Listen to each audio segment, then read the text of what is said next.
Nature's soul was both conservative and open-minded. Matthew was filled with emotions as he watched Ella fly away shyly.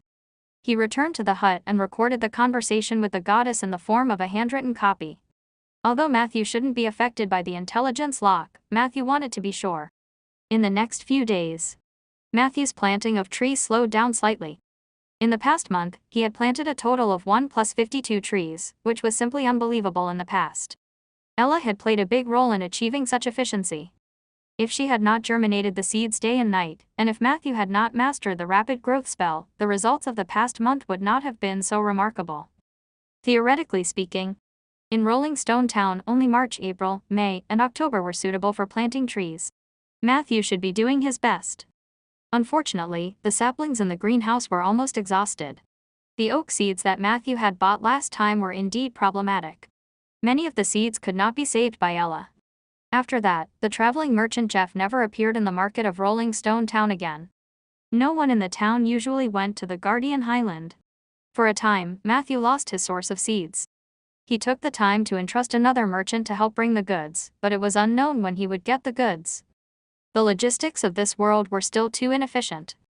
On the other hand, there were still many things waiting for Matthew. For example, advancing and building a cemetery. In the underground cave, one by one, the Siley zombies were wandering around unconsciously. Ah. Ah. Ah. A few crows flew out of nowhere and dared to peck at the rotting flesh on the zombie's body. In the end, their sharp beaks were blocked by the bark spell. The crow persevered for a while, but it still couldn't eat any meat, so it flew away resentfully. Deep in the cave, a few figures were still busy. Yes, nail it here. Thank you for your hard work. The mage fire and the torch lit up a corner of the room. Shadows flickered on the wall. Under Matthew's command, a few garrison members closed the last circle of fences against the wall and set up a wooden sign painted with red paint outside the fence. The wooden sign said, "Matthew's graveyard, zombies inside. Beware." With the few alarm traps Matthew had set up himself, the cemetery's approximate range was determined.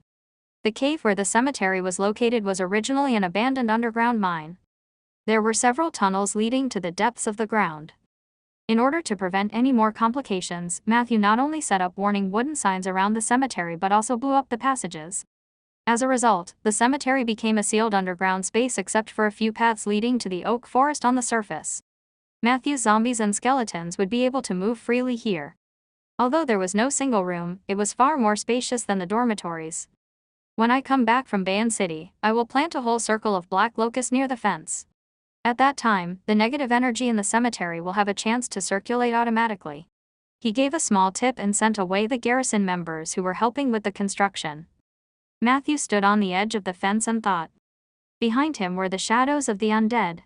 This scene would only look horrifying to others. However, for the necromancers who were used to seeing it, it was indescribably beautiful.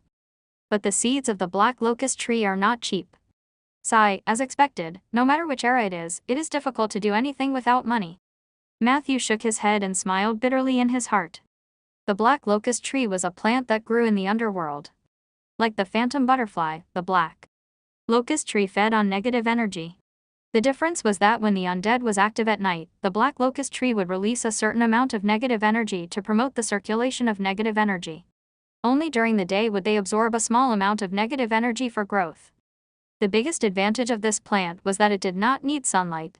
As long as there was water, it could be planted underground. And once the cemetery was surrounded by black locust trees, the negative energy there would almost never leak out. At that time, Matthew planned to add things that the undead liked to the cemetery: coffins, shrouds, negative energy spring water, loose bones, ropes, saws, rotting plants. Matthew's goal was to turn this place into a miniature negative energy plane. In the future, he even wanted to integrate the ecospheres of the spaces above and below the ground to form a closed loop that could circulate with each other. He had even thought of a name for the relevant domain. Let's call it Ecosphere. Anger doesn't seem to have such a domain yet. When I become a legend and can create my own domain, the Ecosphere might become a new domain of a higher level, which would encompass the domains of Oak and the Undying. Now that my body carries two legendary paths, I have to find a way to command them. Even if I can't do that, I have to balance them at least.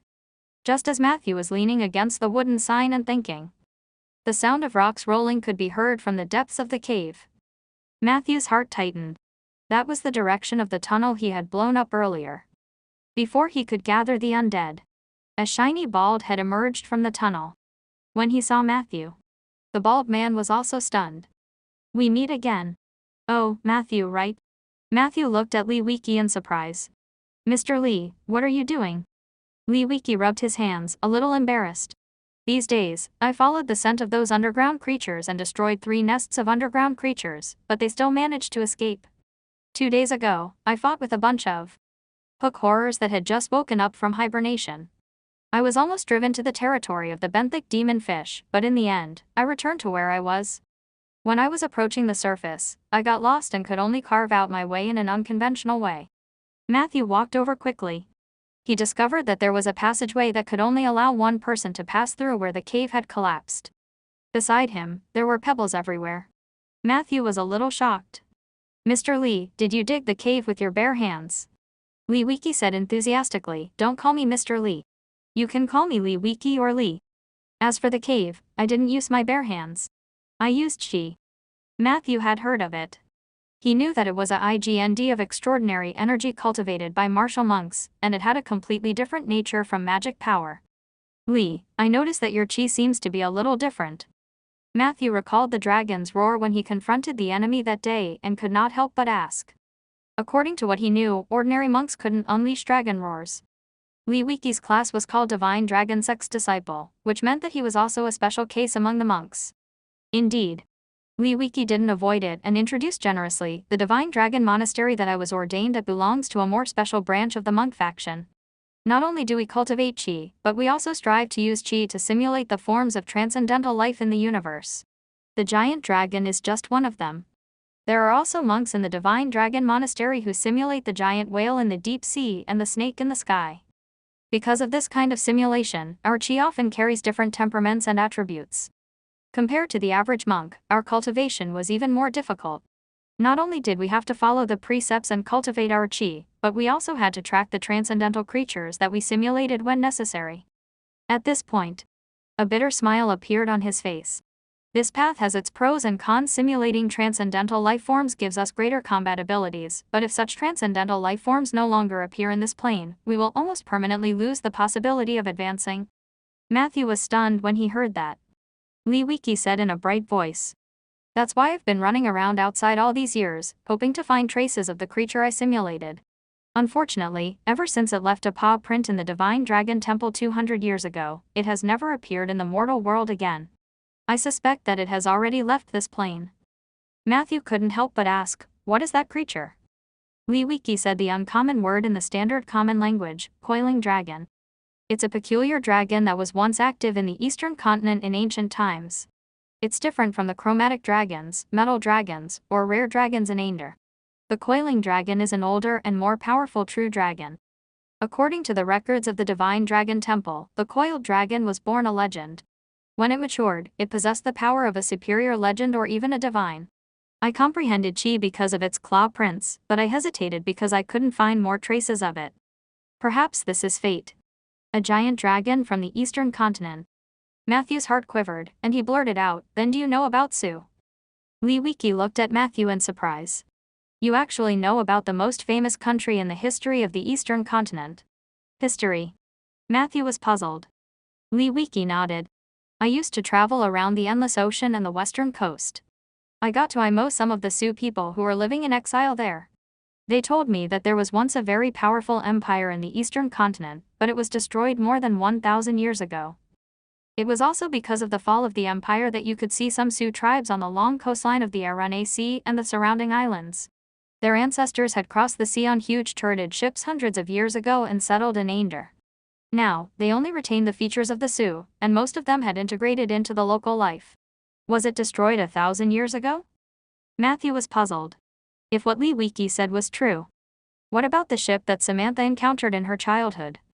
Matthew wanted to ask more when Lee Wiki smiled. "Are you going to let the zombies and skeletons keep watching our conversation?" Matthew hurriedly took him out of the cemetery. Walking in the oak forest, Lee Wiki closed his eyes and took a deep breath. When he opened his eyes, his face was filled with curiosity. "You planted this oak forest yourself. It's incredible." I can feel the love of the oak trees for you and your natural affinity. Even I, a monk, am not as popular as you in the forest. But you are clearly a necromancer, and you even built a cemetery. Wait, are you planning to imitate the Sioux and walk the path of life and death equilibrium? Matthew's heart jumped. The path of equilibrium. Can you tell me in detail? Liwiki said seriously, yes, but everything has a price. Matthew nodded and said, whatever you want, just say it. Liwiki blinked. Give me a mouthful of water, thank you. In the small room, Liwiki drank a cup of water and said with confidence. During the years I was pursuing the coiled dragon, I had dealings with many Sioux. Some of them had advanced professions that were different from those in Ander. An elder of the Sioux told me that in an even more ancient era, there was an elite profession in the eastern continent that had the ability to transcend life and death. Its name was Taoist. It was a pity that the group of Sioux people who came on the ship did not master all the Taoist heritage. Some of them used their professional skills and combined the power of the native shamans of the barbarian Tooth Peninsula to create a new path that balanced life and death. That high-level path was called the Envoy of Equilibrium. Among the Sioux, only adventurers above Tier 8 could advance. However, Envoy of Equilibrium are rare. I've only heard of similar professions on a remote island in the Arane Sea. The Sioux people on that island are very reclusive and live an isolated life. I helped them kill a sea monster and was lucky enough to gain their recognition, but I still didn't have the chance to come into contact with the real Envoy of Equilibrium. Perhaps this was just a legend among the Sioux. Controlling life and death at the same time was against the common sense of the Ander continent. Taoist priests and shamans fused to become Envoy of Equilibrium. Matthew suddenly had a great interest in this profession. He had studied the information Samantha had given him about the Sioux Nation, but most of it was just groundless rumors or a map of how to get to the Sioux Nation. There was very little information about the secret treasure that the captain's son had mentioned to her. Under such circumstances, Matthew had planned to take a safe and stable path, which was to advance to a high-level necromancer. After all, whether it was the Lord of Paleness or the other advanced undead profession, they would more or less gradually lean towards the evil camp. Only the necromancer's advancement could maintain a delicate balance. It was not difficult to become a high-level necromancer. Matthew only needed to find a few unfamiliar immortals in the wilderness and have a heart-to-heart talk with them all night. Before daybreak, one could complete the Night of the Undead ritual and obtain the title of a high-level necromancer by obtaining the recognition of the unfamiliar undead by any means. However, this method of advancement was relatively mediocre, and there was almost no additional increase in strength. It was Matthew's last choice. However, things were different now. He accidentally learned about the Envoy of Equilibrium. Whether it was a shaman or a Taoist, they should be walking the path of a mage. A necromancer trying to advance should not be unable to meet the prerequisites. Of course, all of this was just Matthew's imagination. According to Liwiki, it would be extremely difficult to advance to become an Envoy of Equilibrium. Matthew only wanted to give it a try. If it didn't work, he would return to his original plan and advance to a high-level necromancer. Since he had the path of life and death and the support of his domain, his combat strength was several times that of an ordinary person. He did not have that much desire for the additional boost brought by the special advancement. Then, Matthew and Liwiki talked about the small island of the Sioux. When he found out that Matthew was interested in advancing to the Envoy of Equilibrium, Liwiki asked Matthew to find a pen and paper without saying anything. He wrote a recommendation letter for Matthew. This moved Matthew. Before he could voice his doubts, Liwiki laughed and said, "The oak trees have already told me what you've done here. Matthew, you're a person who loves nature. I don't want you to lean towards evil in the future. The Envoy of Equilibrium is the most suitable advancement for you. It's just that you can't have too much hope." When I was walking on the island, I realized that the Sioux didn't have any special abilities. They might have completely lost the inheritance of their ancestors. This wasn't surprising. No matter what race they were, they would lose a lot in the long dark years. After writing the recommendation letter, Liwiki said, "And I'm not helping you for free. For the next few days, I'll be living in the mayor's house of Rolling Stone Town. The bustling town is not suitable for me. Only your oak forest is more suitable as a cultivation residence. I hope you can agree to let me live in the forest for a long time." How could Matthew disagree? After Eli left, he was about to go out to look for an opportunity to advance. Coincidentally, a Tier 5 big shot took the initiative to come and take his place. Although Liwiki was most likely staying here to monitor the Underdark for Rieger. However, Matthew as the beneficiary was still relieved. At least for the time being, the oak forest was safe.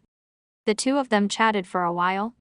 Finally, Liwiki suddenly said seriously, "Matthew, it's best if you don't leave this place for too long." Matthew said solemnly, "What do you mean? Will something big happen here?" Liwiki nodded and said, "It's a very serious matter. I'm afraid that if you leave for too long and I take over your harem will fall in love with me." Matthew was shocked. Harem. Liwiki couldn't help but laugh out loud. "Your oaks. You didn't expect it, did you?" Matthew laughed dryly. As expected, monks were hard to understand. After getting the clues about the envoy of equilibrium from Liwiki, Matthew began to speed up his preparations before his advancement. Apart from the necessary items to purchase, information was more important. Liwiki's information was not clear enough to be used as a basis. So, at 4 o'clock the next morning, Matthew walked briskly to the cauldron house. He moved to the top floor. Matthew saw the mild-tempered tower spirit 177. "Good morning, Matthew. You look very pleased with yourself. As someone who has been through it before, I guess you're in love. And I'm quite satisfied with my life with my partner. Oh, just like me and Little Blossom in the past. It's really sad to think about it," Tower Genie 177 said in frustration. "That's not the case. I just found a suitable opportunity to advance. I have 2 things to ask you," Matthew quickly explained. "Ask away." The Tower Genie waved his hand. "I'll give you a 50% discount on the consultation fee before Ronan returns. Won't you get the consultation fee in full regardless?" Matthew asked curiously. A look of grief and indignation immediately appeared on the Tower Genie's face. "No, I only have a 10% cut. In fact, I don't plan to surrender the consultation fee until Ronan comes back. This way, after giving you a 50% discount, I'll still earn much more than before." It seemed that the great mage Ronan was also good at exploiting people. Matthew tactfully stopped asking. 2 keywords. The first is the Scar of the Dead. I want to know the origin and story of the Scar of the Dead, as well as the potential solution to solve the spread of the Scar of the Dead. The second keyword was the Envoy of Equilibrium. This profession did not involve the Sioux country, but it was related to the Sioux. Please don't tell me that it was another confidential matter. He made his intentions clear. The tower spirit pondered for a moment before suddenly shouting. "Number 1001. Go and bring me the shining thing on the cabinet." Very quickly, a panting little fellow appeared on the other side of the elevator. It was a construct the size of a halfling and its body looked rather thin. At this moment, it was carrying a document bag on its back. The bag was heavy and seemed to contain a lot of content. "This is all the information about the Scar of the Dead in the Seven Saint Alliance. It's free. The Alliance welcomes anyone who wants to solve the Scar of the Dead to work hard, but it's very difficult for you to find the answer you want directly." The Tower Genie handed the folder to Matthew. Then, he proudly introduced the small automaton. "See, Matthew. This is my new son, number 1001. I've always felt too lonely. It's not a good thing to always look for a partner. Why don't I find myself a son? What do you think?" Seeing the small automaton trembling, Matthew could only try his best to smile sincerely. "A great child looks like he has a bright future." "I agree, Matthew." The Tower Genie was overjoyed. "I knew he had a bright future ahead of him. Look, his eyes are very similar to mine. One look and I can tell that we are father and son. There's no mistake about that." After saying that, he was about to carry number 1001 up and play with it for a while. "There's still the Envoy of Equilibrium," Matthew hurriedly reminded it. The Tower Genie was confused. "Didn't you say that just now? That's confidential information. Everything related to the Sioux country is top secret unless you can kill Ronan and replace him. But you definitely can't do it now, right, Matthew? My suggestion is that you can try your luck, but don't get too involved. I have high hopes for you. After you have successfully advanced, please come to the Cauldron House to find me immediately. I will help you with the procedures to join the Seven Saint Alliance." "Me? Join the Alliance of Seven Saints?" Matthew was a little surprised. The Tower Genie nodded. "Of course, Ronan has already written you a letter. As long as you reach Tier 3, you will immediately become the existence with the highest authority among the peripheral members. However, after that, you will have to rely on your own hard work. After all, Ronan's life and death are unknown. The value of your relationship with him will be greatly reduced. The Seven Saint Alliance was the most powerful mage organization on the Anger continent, so Matthew would not miss out on it. The various arrangements made by Great Mage Ronan warmed his heart. What? Are you going to leave now? The tower genie was playing with the small automaton while looking at Matthew casually. Matthew revealed an embarrassed smile. Actually, I have another request. The tower genie said straightforwardly, why the need to be so polite? We are the first two founders of the Ronin Must Die organization. We are inseparable. You navni temenji to say, just say it. Matthew directly ignored the traitor's declaration in his words. He took out the glass bottle from his bag. I know you've been lonely, so I found you a companion. Of course, I have my own requirements. I hope you can train him well. When I return to take him away from you next, I hope to get an obedient little guy. As he spoke, he smashed the bottle on the ground. Caw, caw, caw. After the bottle shattered, a frog jumped out. The tower genie said unhappily, Hey, Matthew, what do you think I am? You want me to train some creatures? Do you think I'm a brothel's madam?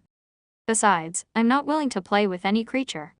I have my own interests, hobbies, and preferences. Look at what you've brought me. A frog. I'm not interested at all.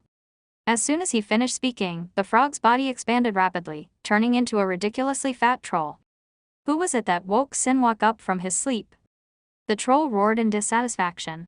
There was a crisp bang. Matthew saw the tower genie smash automaton 1001 into a wall far away. Oh, son, you're still young. You can't watch the next training scene. Tower genie 177 stared at the troll's fleshy body. His expression became more and more playful. Back home. Matthew wanted to go to the Lord's mansion first to discuss with Zeller about becoming a consultant. However, just as he was about to leave, the town's postman unexpectedly brought him a letter. The envelope was very large, and the edges were decorated with green tree patterns. There was also a beautiful bow tied with Silivler satin. The address of the letter was displayed. This letter came from the holy city of the Wood Levels, the Jade Court. Matthew pondered for a moment and opened the letter. A faint fragrance assaulted his senses. Dear teacher, teacher crossed out, Matthew. How have you been? I'm sitting on a bench outside the Prancing Pony Inn on the Upper East Side of Jade Court, writing to you. It had been half a month since I came to Jade Court. Before I set off, I had all sorts of unrealistic fantasies about the journey, but after leaving Rolling Stone Town, I realized that it was very different from what I had imagined.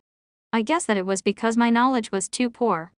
Many things happened on the road that caught me off guard, and I had no one to talk about them with. From the first day I came here, I often missed the people of Rolling Stone Town.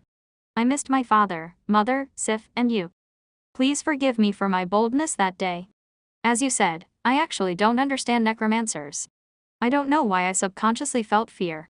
Perhaps I was held back by the fear of the secular world. Now that I think about it, I was more at a loss at that time. But I guess you'll forgive me, right? Because you're always so understanding. So I still shamelessly wrote to you. I hope you really don't mind. Our journey wasn't peaceful. On the second day after we left Julu City, the convoy encountered a group of road bullies. At that time, their people blocked the front and back of the convoy. I was so nervous in the carriage that I almost vomited. The guard captain comforted me and said that they would take care of it. He said that his judgment of bandits was very accurate. Those road bullies didn't look like people who would fight to the death with others. Our convoy was also strong enough. As he expected, the convoy leader and the road bullies discussed for a while. After collecting some money from each family, they dispersed. The head guard told me that the boss of the envoy is most likely in cahoots with the road hooligans. Both sides are working together to cheat the passengers of their toll. People who are out rarely mind spending money to avoid disaster, so it's very safe to do this. I didn't quite believe it after hearing it. I felt that this was a story made up by the guard captain to show his knowledge. However, on the afternoon before we arrived at the Elevelin territory, I accidentally bumped into the leader of the convoy negotiating with a man who didn't belong to our convoy in the forest beside the camp. He took a heavy purse from the man. I recognize that man. He is one of the road bullies. They found me, but the leader of the convoy just chased me away and warned me not to say anything. After returning to the carriage, I told the head guard about this. In the end, he didn't allow me to leave the carriage for the next 3 days. I was very scared at that time, so of course, I wouldn't go anywhere. I kept thinking about it in the carriage. I kept feeling that the boss of the team was going to silence me the next moment. I was so scared that I didn't sleep well for a few days. However, nothing terrible happened even after we changed the leader of the convoy in the territory of the A-levels. When we were handing over the guide, I secretly lifted the curtain to look at the leader of the convoy from Jilu City. He was very calm from the beginning to the end. When he saw me, he even smiled at me. At that time, I suddenly remembered the first time I saw him in Jilu City. His wife came to see him off. He was sitting beside the carriage with his 3 or 4-year-old daughter in his arms. He smiled warmly and talked to his wife, telling her not to worry. At that moment, I finally understood the essence of this world. Back at Sif's house, she used to lecture me like an old woman. Child, the world of adults is very complicated. A little lamb like you can easily be eaten alive. I was always amused by her imitation of an adult's tone. Now that I think about it, Sif has always been smarter than me, more mature than me, and realized the complexity of the world earlier than me. The Lord's daughter was indeed more outstanding. What do you think? I thought that the convoy would have a smooth journey into the elf territory. But who knew that the next day, we would encounter a giant dragon? It happened so suddenly. When the dragon flew over our heads, I felt my heart stop beating for a few seconds while sitting in the carriage. All the horses were extremely uneasy and wailing. I saw a huge shadow on the ground through the window. There was a faint hint of green in the sky. Later, I heard the half-elf guide mention that it was an adult green dragon that built its nest in the court of fallen leaves. Her name was Fatina. The Jade Court had clashed with her many times and tried to expel her, but Fatina was cunning and persistent. She always wandered around the northern part of the forest and would occasionally attack pedestrians or carriages that were left alone. We were lucky that we weren't targeted by Fatina, but her appearance in the south of the forest was very strange. I sensed a hint of worry from the half-elf guide's attitude. The Jade Court didn't seem to be as powerful, sacred, and inviolable as I had imagined. The A-levels also had problems that they couldn't solve. Later on, I met many A-levels who were like walking corpses outside the city. The guide warned us not to get close to them, or we might lose our lives. The locals called them the Heartless. This was a group of lunatics who had been abandoned and cursed by the forest. I asked the guide why the Jade Court didn't expel them since they were so terrifying. The guide only said that the A-levels couldn't bear to abandon their compatriots but didn't explain further. I was even more confused. After entering the city, I felt like I had stepped into a dream. Jade Court was really beautiful. There were countless trees here. They were tall, reliable, and warm. Their omnipresent branches and leaves covered every corner of the city. Most of the ancient trees here were more than 1,000 years old. If you wanted to enjoy the sunlight, as long as you knew a few words of A-levelish, the ancient trees would also spread their branches and leaves, allowing the sunlight to shine on your face. I know you love planting trees, Matthew. You'll love it here. When I first entered the city, I was so happy. But soon, reality poured cold water on my face. Before I left, my father only said that he would send me to learn A-level in songs and dances, but he didn't tell me that I had to learn swordsmanship and spells at the same time. I was sent to join a group of half A-levels and A-levels. I'm the only human in the entire group. Although everyone there greeted me with a smile, I could feel the thick estrangement and indifference under the smile. They don't welcome me. They even discriminated against humans. Once, after a dance class, I overheard a half-elf saying to her companion while changing clothes, "That human big-breasted girl really knows how to show off her figure, but what's the use?" Her dancing was not bad. Her swordsmanship and magic were both 0 points. I don't think she can become a sword chanter at all. Her companion smiled and replied, "Why are you paying attention to her?" 40 years later, her voluptuous figure would quickly shrivel like a punctured balloon. Isn't that the tragedy of human girls? I feel that with her hard work, she still has a chance to become the lowest level of sword chanter. But by then, she will already be an old woman who can't dance. I was really sad after hearing it. It wasn't because they were mean but because they lamented the short life of humans. Half A-levels had a lifespan of at least 300 years. What A-levels had twice as long as them. It was said that the night A-levels in the perpetual night forest had even longer lifespans. But what about us? I would inevitably age in a few decades at most. I feel really bad. I didn't even dance enthusiastically for the past few days. After that day, the other people's negative attitude towards me became even more obvious. They always bullied me intentionally or unintentionally. Either the wooden sword used for training was hung on the butt of the muskox, or the dance clothes were splashed with embarrassing milk stains. I cried for days before telling myself to be strong. Father spent a lot of money to send me here to study. I can't give up easily. I thought of Sif many times when I was in pain. I couldn't help but think that if she were here, she would definitely be able to handle these problems with ease. Unlike me, who only knows how to hide and cry alone. Speaking of crying, I actually don't reject crying. It's useless, but at least it can make me not collapse so much. A few days passed. Things took a turn for the better. Their bullying of me was witnessed by a general of the Windchasers. He scolded the others fiercely on the spot, scaring everyone. The general's name was Tyranny, and he was a very handsome Malevolent swordsman. He was very young, and it was said that he had the highest chance of becoming an Malevolent sword saint in the entire Jade Court. Tyranny treated me very well and would come to see me from time to time after class. At first, I was not used to his enthusiasm. But very quickly, I discovered a secret about Tyranny. She was actually a girl, but she liked to dress up as a man. God, I was really embarrassed when I wrote this. I kept feeling like I was writing a novel by a third-rate bard, but it was all true. Very soon, Tyranny announced her pursuit of me. This matter caused me more trouble than the levels bullying me. I didn't know how to reject a powerful Windseeker general, and she was a girl. I could only decline Tyranny's passionate pursuit on the grounds that I was still young. Tyranny didn't force me. She said that she would wait until I became an adult, but there were only less than 6 months before I became an adult. This troubled me because I had no one to talk to, so I thought of you. Matthew. If you have any brilliant suggestions, please write back and let me know. By the time I wrote this, the sky had already turned dark. The fragrance of roasted meat wafted through the inn. Not all levels were vegetarian. Their roasted meat was light and not greasy, and it had a unique flavor. However, I still miss the leaf-rolled barbecue in Rolling Stone Town more. Tomorrow will be the spring festival, and there will be fireworks in town again. Old York's family will push the last batch of pigs and wine to sell everywhere. Everyone will gather to eat cotton candy and honey strawberries. Who will win my favorite arm wrestling competition and Martin Run this time? I won't be there to see it. But I know that it must be a very lively scene. I really wanted to go home.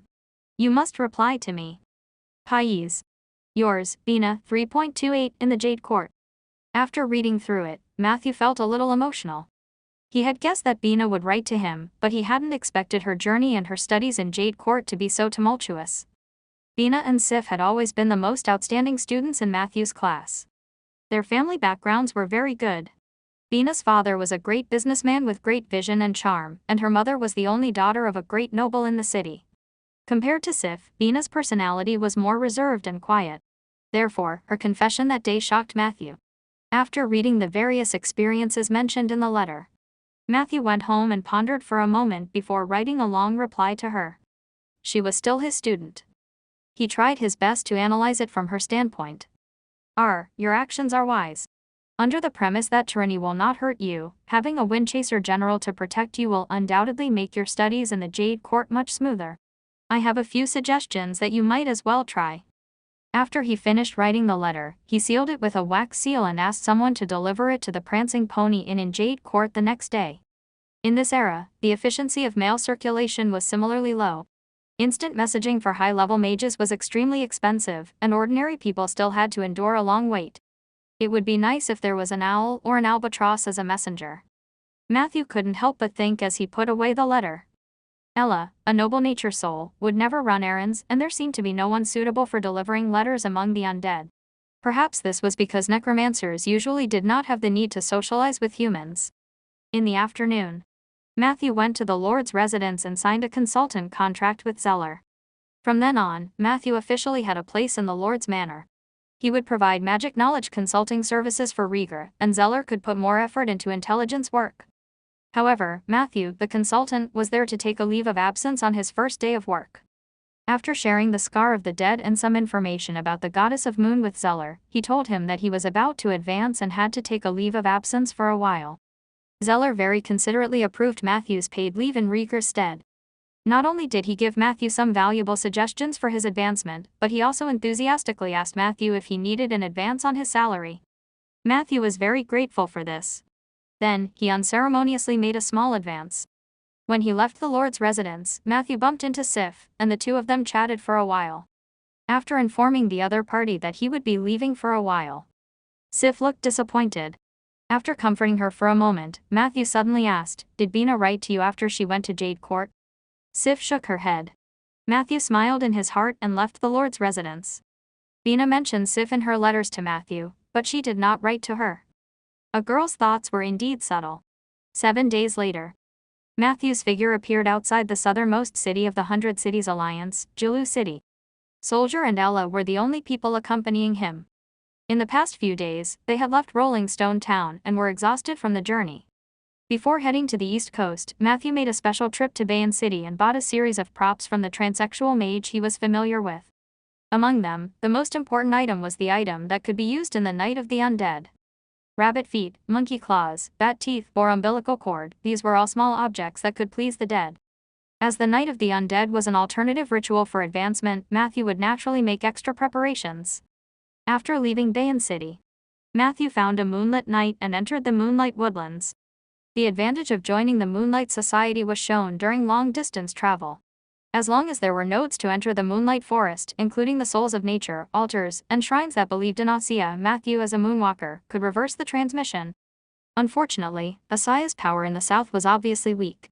The southernmost node that Matthew had found in the Moonlight Forest was still hundreds of miles away from their first destination, Marshwater City. The surroundings of Marshwater City were all in the foothills, and the road conditions were extremely bad. Matthew had sat in the carriage for a few days and almost vomited. It was dusk. The accompanying convoy was camping and resting. Matthew stood on the mountainside and looked to the southeast. The eastern coastline that bordered the endless ocean was rugged under the setting sun. The sea was calm, while the land was undulating. Between the mountains, a majestic city rose from the mountainside and spiraled up, eventually enveloping the entire mountain. That was the Marshwater City.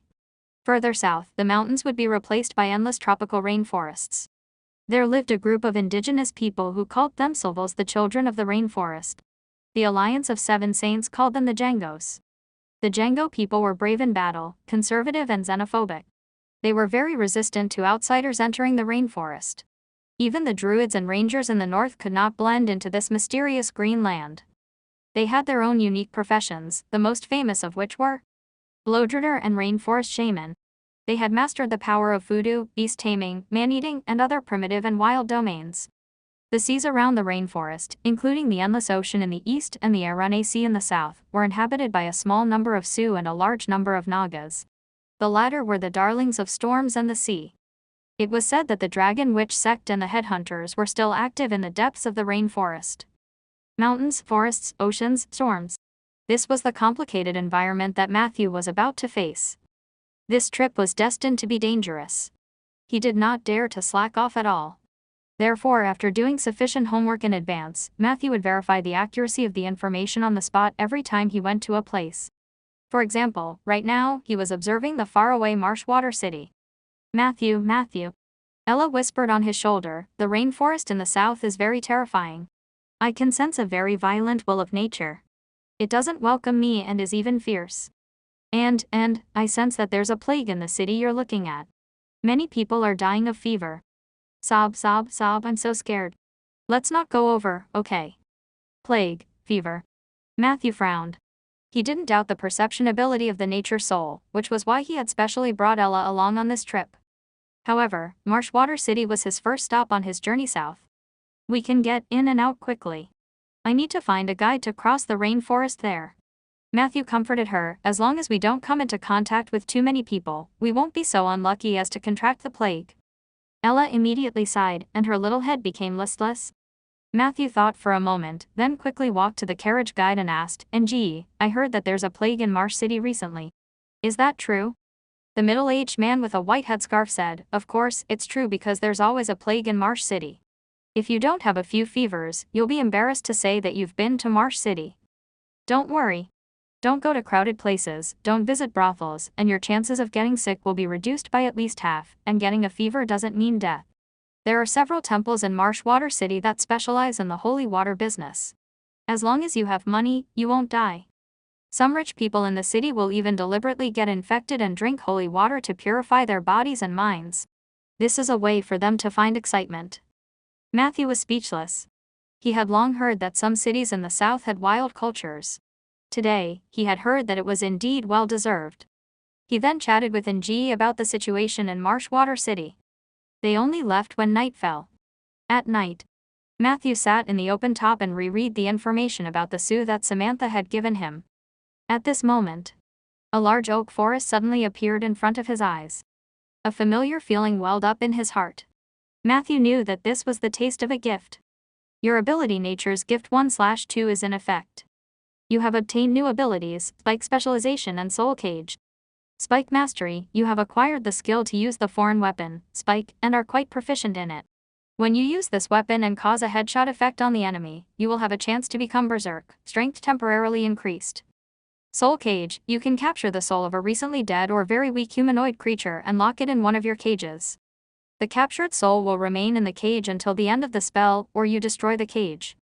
During this period, you can choose from the following options: stealing lives, soul torture, stealing experience points, will humiliation, the Eye of the Dead.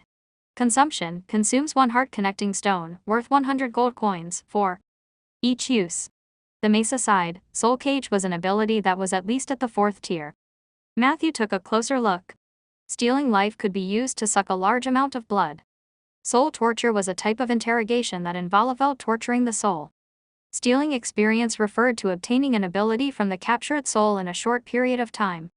Will humiliation could reduce the opponent's resistance, and it was best used to deal with weak enemies. Finally, the Eye of the Dead could enter a coordinate in the depths of the other party's memory, and then check the situation around the coordinate, making it easier to trace clues. More importantly, these options were not single choice and could be used repeatedly. As long as the target's soul is imprisoned in the cage, Matthew could cast 6 different abilities on the soul. This is more like the ability of a necromancer than an evil art master. Perhaps the God of Midnight has also mastered a small amount of death domain. Matthew thought. The goddess of moonlight had mentioned that the number of evil art masters on the Ander continent would increase. With reference to the God of Midnight situation, it was not difficult to know that many gods who hated the Calamity Mage would probably create evil avatars in the outer plane and bypass the restrictions of the Heavenly Palace with the identity of the evil art sect master, thus indirectly gaining influence in the mortal world. In that case, many new evil art masters were actually priests of orthodox gods. Their abilities had also started to leave the traditional evil art masters category and their styles became strange. Matthew realized that he must not have a preconceived notion of an evil art master in the future, or else he might die a horrible death. Other than its advantages, the cost of activating the soul cage was quite high. A total of 100 gold coins. With Matthew's current wealth, he would, at most, have 1 heart connecting stone in reserve. He could not afford more. Back then Anderson did not use this ability. On the one hand, it might be because the conditions were not sufficient, and on the other hand, it might be because he did not have the heart connecting stone on him. It is said that the casting materials required for many high-level abilities are very expensive. Many times, high-level spellcasters do not die from insufficient combat strength but from poverty. When I complete my advancement, I must find a way to make a fortune. Thinking of this, Matthew closed the documents and lay down to rest. Even though they were close to the city, it was still not safe to camp in the wild, so Matthew slept very lightly. However, the night was surprisingly peaceful. The next day, the convoy set off smoothly. In the evening, the group arrived at Marshwater City. Matthew and the convoy parted ways at the city gate. Therefore, this place was also known as the City of 10,000 Gates. Most of the residents here were humans, mixed-blood Jangos, orcs, and half-orcs. Occasionally, there were traces of Sioux and Sia levels. When they passed by the 4th stone door, Matthew bumped into a group of people who were coughing crazily. They looked sallow and emaciated, and their eyes were out of focus, but for some reason, they were still walking aimlessly on the street in a layer of grass woven from reeds. As they walked, they coughed violently. When the patrolling guards saw them, they did not dare to stop them. They only reprimanded them from afar and quickly avoided them. Seeing this, Matthew put on his mask and waited in the alley for a while. He waited until the group of coughing people left before he quickly walked past them. 20 minutes later, Matthew arrived at the jungle dance in between the 11th and 12th stone doors. This was the place that Lee Wiki strongly recommended. It was said that not only was the fee low, but if you really didn't have money, the hotel owner would also allow you to work in the hotel to pay off your debts. Matthew wasn't that cheap. He only trusted Lee Wiki. Not to mention this hotel provided a guide service. After brushing shoulders with the group of coughing marchers, He only wanted to find a guide as soon as possible and leave this place. That night, he settled into the jungle dance and chatted with the half-orc and boss named Trog for a while. When the latter learned that Matthew needed a guide to cross the rainforest, he patted his chest and promised that he would bring him the best guide in Marsh City the next day. Matthew heaved a sigh of relief. Seeing that there were many people coughing in the hall, he declined the enthusiastic invitation of the boss to eat in the hall and ate something alone in the room on the second floor. The weather in Marshwater City was hot and humid, and Matthew had no appetite at all. However, for the sake of the rest of the journey, he still tried his best to eat a little. Night fell. Violent coughs came from the rooms next door. Upstairs, a group of men and women were enjoying their lives. When he pushed open the window, a wave of heavy smoke surged up. Matthew looked down and saw that someone was burning a plant that looked like wormwood in the courtyard on the first floor. The person was muttering as he burned. Beside the fire, there were several people lying on reed mats whose fate was unknown. Matthew hurriedly closed the doors and windows and forced himself to sleep. Why would Liwiki recommend this place? He didn't even say that there were sick patients everywhere.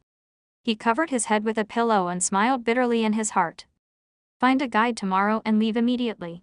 I can't stay in this place for another minute. The next morning, there was a crackling sound coming from the hotel toilet. A moment later, Matthew walked out with a pale face, clutching his stomach. TSK, this is the 6th time. He endured the dull pain in his lower abdomen, and his forehead and eyelashes were covered in bean-sized sweat. Warning, you have entered the domain of the Plague King. You are infected with a fever. Current symptoms are fever, diarrhea, coughing. When did I fall for it? When Matthew sat on the toilet bowl for the 7th time, he began to doubt his life. At this moment, he was sweating profusely, as if there were ants crawling in his lungs. The turbid stench in the toilet reminded him of the long night he had had. If it weren't for his extraordinary tenacity, Matthew would be exhausted by now. Looks like I have to ask the shop owner to buy the holy water for me. He rubbed his lower abdomen and frowned, preparing to face the 8th attack. At this moment, Ella's voice came from outside the door. Matthew, are you ready to go? The bathroom door was pushed open. Ella screamed and flapped her wings to fly away. Matthew, did you blow up the toilet? Matthew said wearily, it's a fever. I've been infected with a fever. Find the innkeeper and ask him to buy me a portion of holy water for purification. The door opened for a while. Ella carefully appeared in front of Matthew. As a nature soul, Ella spent the night in the moonlight woodlands. Seeing Matthew's miserable appearance, Miss L suddenly showed a sympathetic expression. Why didn't you say so earlier? Matthew looked at her in surprise. Don't underestimate the nature soul. I'm the one the goddess favors the most. As she spoke, her chest puffed up and a white light merged into Matthew's body. Hint, Ella has used intermediate dispel on you. Dispel failed. Ella did not believe it and tried twice in a row, but she still failed. A plague that even intermediate dispel can't drive away. She asked seriously. Matthew, someone is spreading and controlling it in the dark. I smell the power of a domain. Matthew nodded lightly. Plague King. He had never heard of this name before, but anyone who dared to have such a name was most likely a ruthless person. As expected, Marshwater City was not a good place. However, he did not have the capital to cause trouble now. I'll try Advanced Dispel. Ella hesitated for a while before saying, but after using this ability, my mental state will be very bad for the next 10 days. I might have to lie in your arms. Matthew nodded with difficulty. Prompt, Ella has used Advanced Dispel on you. Dispel successful. You have been freed from the plague. Please replenish your water and energy in time. Due to a night of diarrhea, cough, and fever, you have obtained the following elements of the plague domain: infected, sick, immune, and healed. Accumulate more elements, and you will have the opportunity to enter the plague domain. A moment later, Matthew straightened his back and walked out of the toilet, looking completely different. Matthew, I can't take it anymore. Ella fell into his arms. Matthew caught her steadily and thanked her. Then, he packed his luggage and walked downstairs. Like undying plague is the subdomain of death. If there's a chance, I must conquer it. Matthew silently memorized the name of the Plague King in his heart. When he turned the corner, he heard someone crying downstairs. He looked out and saw that it was the person who burned the wormwood in the backyard last night. Matthew saw the person burst into tears hugging the reed mat. As for the people beside him, their eyes were closed, and their faces were pale. They had completely lost their vitality. The flames in the brazier had long been extinguished, leaving only dark red embers. Matthew took a deep look at him and quickly went downstairs. There were a few tables of people sitting in the hall downstairs. When he saw Matthew, innkeeper Trog immediately greeted him warmly. "Are you all right? When I passed by your room this morning, I smelled something tragic. Do you need me to buy some holy water for you?" Matthew smiled and shook his head. "No need, Mr. Trog. I'm fine now." Trog looked at Matthew in surprise, then turned to a corner of the hall and said, "The guide you asked for has been found. Here, that's Old Lucky, the best guide in Marshwater City. He's been through the rainforest 78 times without a scratch.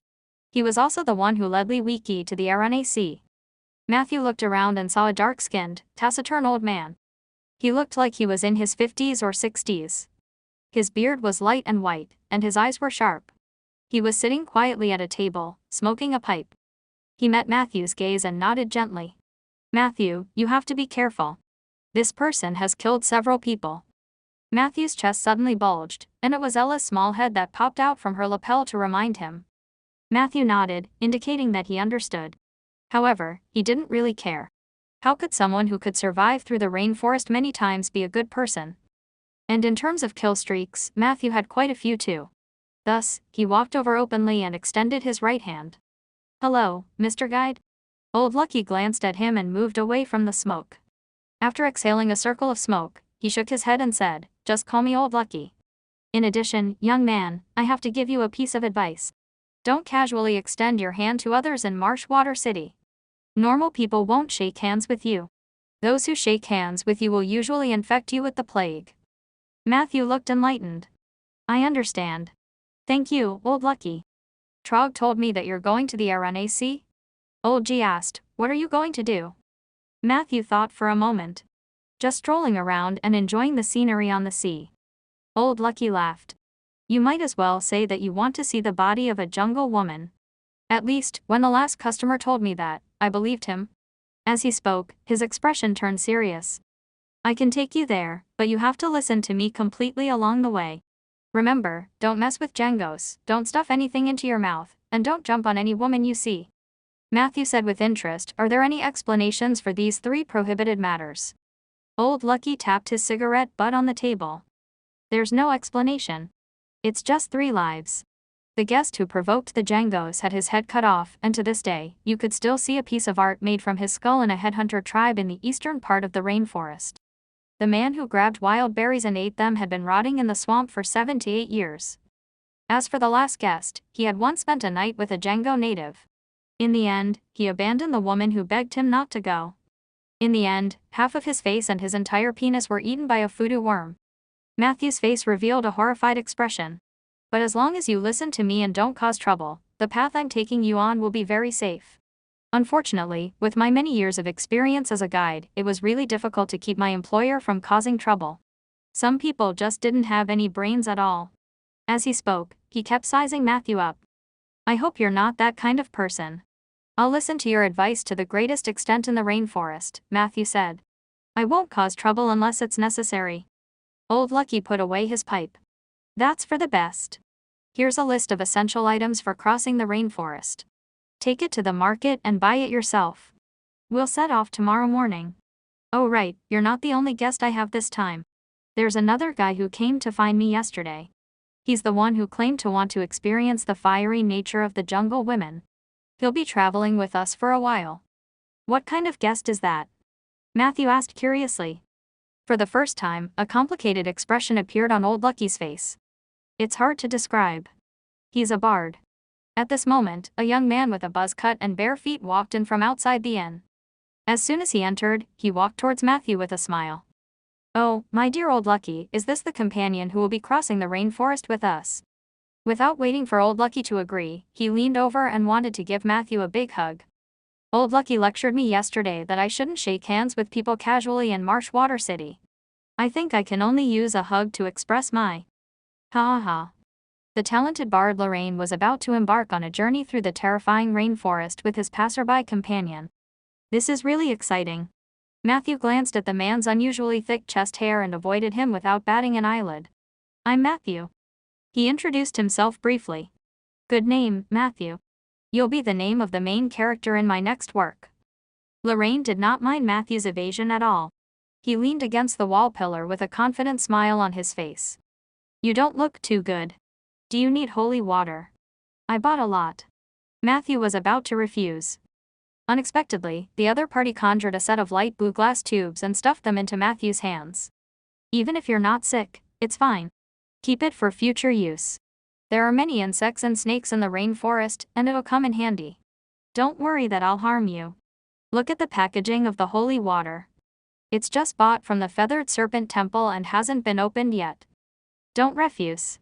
Old Lucky also received my holy water. If you don't believe me, you can ask him. Matthew looked at the old man in confusion. The latter shrugged.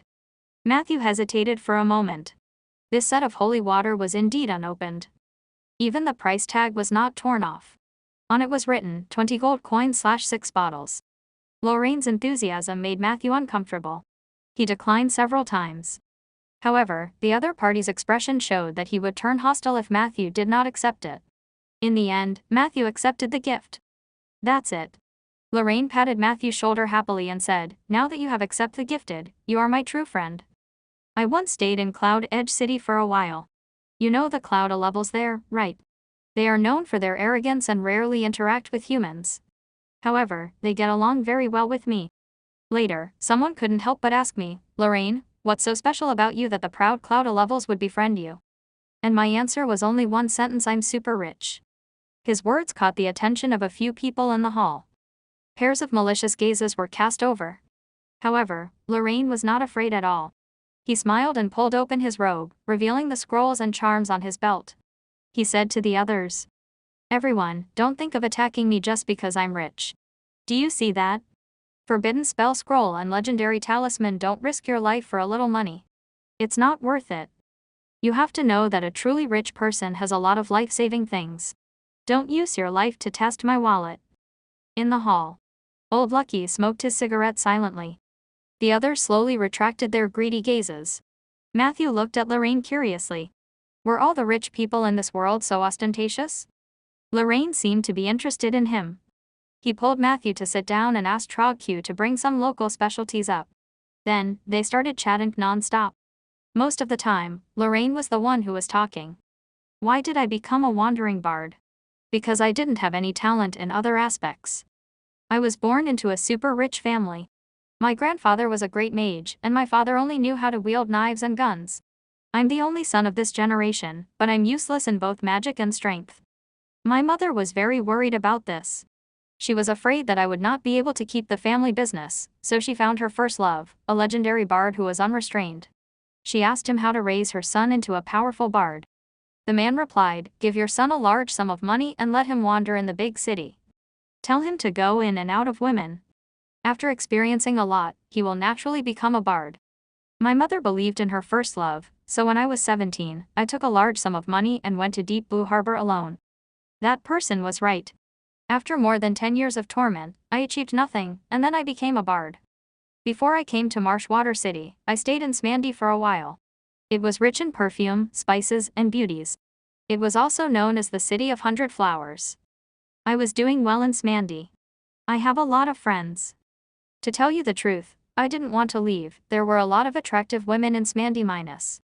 The taste of a noble lady made me linger, and the fragrance of a young girl also made me intoxicated. But the distance called me, and I met with a sign from heaven in Smandy minus. Afterwards, I realized that if I wanted to write better works, I had to experience more new things. So I had to reject my tearful lovers and came to this mountain city in the north of the rainforest. Speaking of which, we were about to enter the rainforest. It was really exciting. Hearing this, Matthew couldn't help but ask, a revelation from the heavens. Lorraine replied lazily, there was one time when I was having an affair with a rich lady and her daughter and was discovered by the male owner of the house. His family immediately went crazy. Matthew gasped. That scene must be very embarrassing. Matthew said. Indeed. Especially when the man questioned me in front of his wife and daughter. At that moment, I instantly realized that this was a revelation from God. It was time to leave the City of Flowers. This time, it wasn't just Matthew. Even Ella, who was lying on his chest and listening with relish, was stunned. I'm just joking. Lorraine suddenly laughed. Do you really believe that I can sleep with their entire family? Even the worst bard would employ a cliffhanger at the end of a piece of work. This was a necessary move to attract the audience. As for the real reason why I left 100 Flower City, I'll tell you next time. It's getting late. We should go to the market to buy the things on the list. Where's Old Lucky? However, due to Lorraine's warm invitation, Matthew went with him to the market outside of Marshwater City. The place was densely populated. Not only was there stinky water flowing on the ground, but there were also vegetable leaves, human or horse feces, and thick reeds scattered everywhere. This made Matthew's already bad impression of Marshwater City worsen. In his impression, no matter how many people there were in Rolling Stone Town, the hygiene situation would not be so bad. Perhaps this was related to the sewer project that Rieger had promoted in his early years. In front of a straw sandals stall, Lorraine was talking to a white-haired old woman. His image was elegant and his words were witty. In a short while, he made the other party giggle.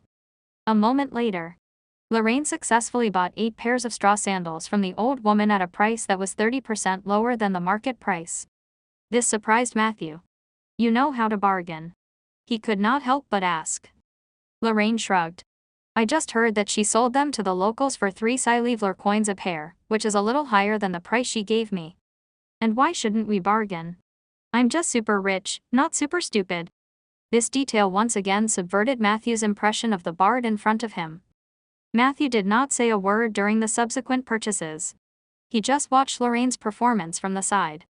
In less than an hour later, Lorraine finished purchasing all the items on the list, and the price of each item was 50% to 30% lower than the initial price offered by the vendor.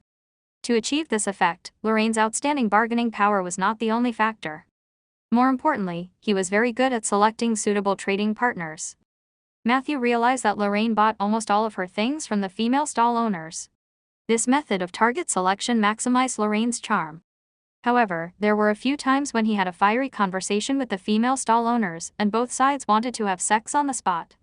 This really made Matthew blush.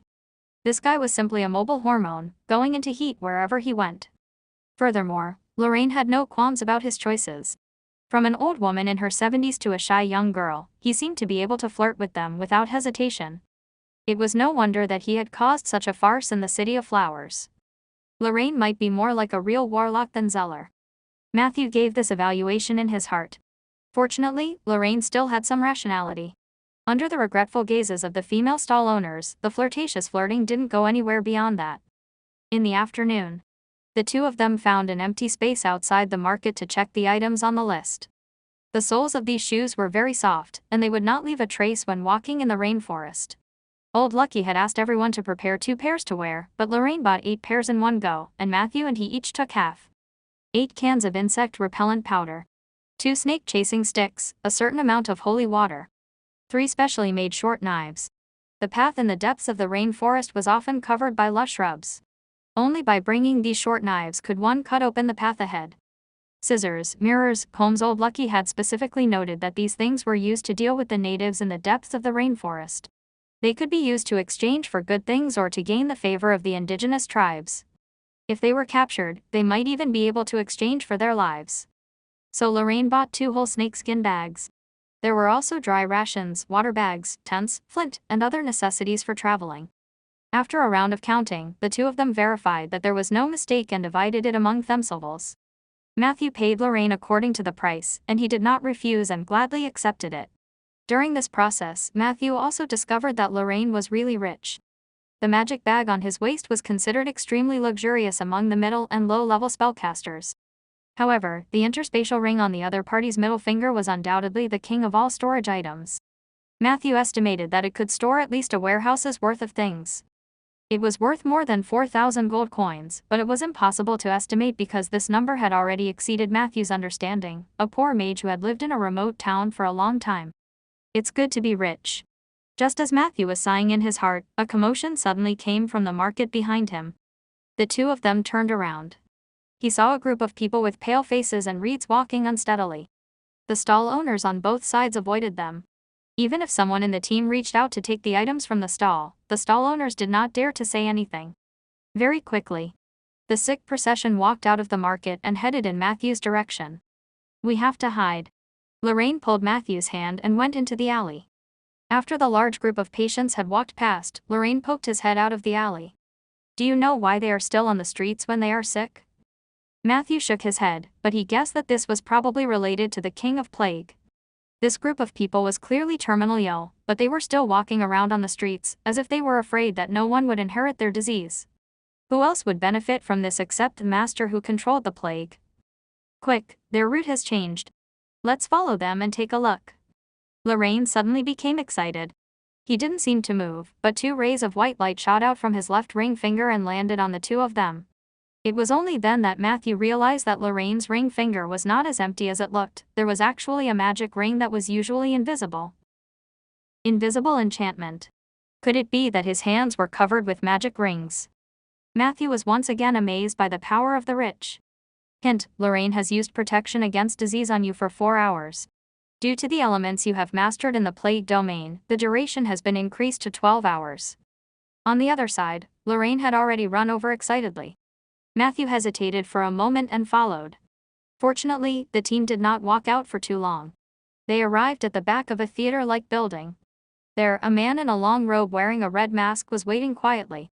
The leader of the team chatted with the red-faced man for a while and took a handful of sci-fi coins from him. He then went back and distributed them to the others. The patients then scattered and left. If you don't know how to go into stealth or hide, it's best not to track others, the red-faced man said to the alley in the opposite corner. Moreover, I can smell the stench on your body from afar. And a necromancer. Lorraine boldly appeared. Matthew followed about 5 steps behind him, his eyes alert. Did you pay them to go out on the streets? Lorraine questioned the red-faced man. Don't you know you almost passed the fever to me? The red-faced man said calmly. I'm just helping them. They're so poor that they can't afford holy water. Rather than waiting to die, they might as well accept my help. Lorraine looked domineering. Huh. Are you really spinning yarn before a bard? Do you believe that I can refute you until you are dizzy and cry? Take off your mask and let me see your face. I guess you are one of the members of the temples that sell holy water. Spreading the plague is to make it easier to sell holy water, right? The red-faced man said coldly. I advise you to keep a low profile, outsiders. Marshwater City is not a place where anyone can behave atrociously. If you dare to violate the authority of the Plague King, your end will be very, very miserable. I guarantee that even death cannot describe the pain. Especially you, Bard. You might be able to live longer if you keep your mouth shut. Learn more from that necromancer behind you. Look, he has always been quiet. This shows that he is a person who understands the times. Lorraine said unhappily, my friend just doesn't like to talk. Maybe he wants to beat you up more than I do. However, the red-faced man seemed to have lost interest in continuing the conversation. He ignored Lorraine and Matthew and turned to leave. Remember my warning. Leave Marshwater City as soon as possible and get as far away as possible. This place is not suitable for you. Damn it. Lorraine clenched his fists tightly. He stared at the red-faced man for a while before he gradually loosened his grip. At this moment, Matthew looked at him strangely. Aren't you going to beat him up? I'm just bluffing, Lorraine said helplessly. Who knows what support he has behind him? Then, he looked at Matthew with dissatisfaction. Why didn't you speak up for me just now? I thought you were going to fight him to the death. Matthew shrugged. Lorraine glared at him and said, how could I be so reckless? After all, the patients didn't really infect me. At this moment, there was a commotion in the direction where the red-faced man had disappeared. Lorraine looked over. In the end, he saw a skeleton wiggling its hips and carrying a bloody head towards them. You killed him. Lorraine looked at Matthew in surprise. Matthew said calmly, yes, because he really infected me. Hint, you have killed a plague envoy, LV9. Plague domain element, infected. +1. What plague king? He's just a small fry.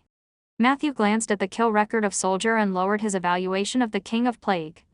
In fact, when he was sure that the plague king actually needed to spend money to hire patients to spread the plague on the streets, he had already deduced that this guy's level and domain were not too high. After all, if they were a high-level casters, they would not rely on such a low-level infection method. So while Lorraine and the red-faced man were talking, Matthew had already expressionlessly asked Soldier to go into hiding. And the notification after killing the plague envoy also proved this point. If the Plague King were an evil art master, he would definitely know immediately of this transgression. Matthew would inevitably attract the attention of the Plague King. But now, the system had not been updated, which proved that the Plague King did not even know that his underling had died. What I need to find out is why the many powerful forces in Marshwater City allow such a weak Plague King to wreak havoc. Perhaps it's similar to Lorraine's conjecture. The Plague King is a puppet that the various temples pushed out to sell holy water. He came back to his senses. Matthew found Lorraine staring at him. "What's wrong?" he asked. "It's nothing." Lorraine shook his head with a subtle look in his eyes. "So, you're a necromancer?" Matthew nodded. "Yes, do you have a problem with necromancers?" Lorraine blinked. "I mean, do you know any sisters in the same trade that you can introduce to me? I've never dated a necromancer before." Matthew was speechless. Under Lorraine's expectant gaze, he reluctantly replied, "I do know a necromancer who is now my sister." Lorraine's eyes lit up, and then he asked suspiciously, "What do you mean?" Matthew gave him a you-know look and stopped the topic. He asked Soldier to clean up the scene and prepared to leave. At this moment, Lorraine took the initiative to say, "You killed someone in Marshwater City, so it will cause some trouble. It will be troublesome to stay another day. Why don't we go to Old Lucky now and ask him to leave the city overnight? It will be much safer if we enter the forest." Matthew also had the same intention. The two of them quickly walked towards the inn. After finding Old Lucky, the two of them did not explain the situation and only said that they were leaving the city. Old Lucky was also very decisive. Seeing that the two employers were determined, he agreed immediately. The three of them left Marshwater City at dusk, and their figures gradually disappeared into the dense rainforest in the south. Marshwater City. Late at night. In a theater on the stage, the black velvet curtain slowly fell, and an angry voice sounded from behind the scenes, "Judith is dead. Who killed him?" Below the stage, more than 20 figures wearing red masks lowered their heads and remained silent. No one can leave in one piece after provoking the Plague King in Marshwater City. The angry voice sounded like it came from a play, and it said hoarsely, "Magic mirror, please show me the last living person Judith saw before she died." The floor of the stage suddenly cracked open, and a huge, smooth mirror slowly rose up. The light in the mirror swirled, and a figure suddenly appeared. Everyone below the stage subconsciously craned their necks. At that moment, he saw a brown-haired, unclothed man who looked unrestrained. This temperament, he must be a bard. Someone whispered, "Find him. Kill him." A voice came from behind the curtain.